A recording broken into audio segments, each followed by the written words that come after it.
Hello, আসসালামু আলাইকুম guys. সবাই কেমন আছেন? আশা করি ভালো আছেন। ভালো আছো। মই নবার বেডিসোল আগে কখনো ভয়েস দাওনি, এই প্রথম। তোমাদের কাছে আমি দেখা মালাই রোল কিভাবে তৈরি করা লাগে। প্রথমে সুন্দর করে রুটিটা চতুর্দিকে সমান করে কাটে নিন। তারপরে রুটিটা এরা বেলুন দিয়ে সুন্দর করে চতুর্দিকে বলে নিন। তারপরে সামান্য পরিমাণে না করে ঘি দিনু, ঘি দিয়ে হালকা পাতলা করে নাড়াচাড়া করনু। নাড়াচাড়া করার পরে দেখনু ঘিটা ঠিক হয়েছে কিনা। তারপরে মুই আনা সুজি নিনু, সুজি নিয়ে ঘিয়ের সাথে মিক্স করা শুরু করে দিনু।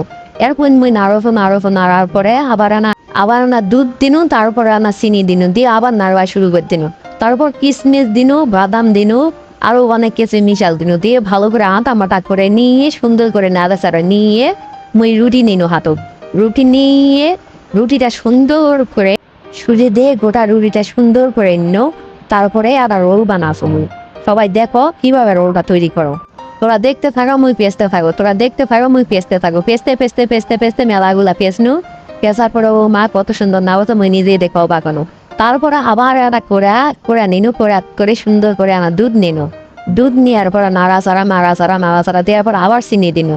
আবার চিনি দিয়ে আবার নাড়াচাড়া করে মালাই বানানো। তারপরে দুধটা নেজার রোলের উপর সুন্দর করে চতুর্দিকে মুই দিনু চামচ দিয়ে মিচানা করে তুলে দিবা না কিছু। তুলে দিতে মুই কত না চামচ দিয়ে পোষাবা না, তখন অন্যভাবে দেওয়া হবে। তখন কড়া গোটায় ঢালা দিনু, যতগুলা মালাই আসলে ব্যাগ দিন।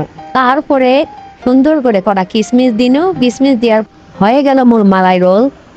দেখো কত সুন্দর না বসে, দেখলেই জিভার টানি আসবে তোমার ঘরে। তোরা খালি খাবা যাবি। এরপর কি খাবার ভিডিও দিব অবশ্যই কমেন্ট করবি।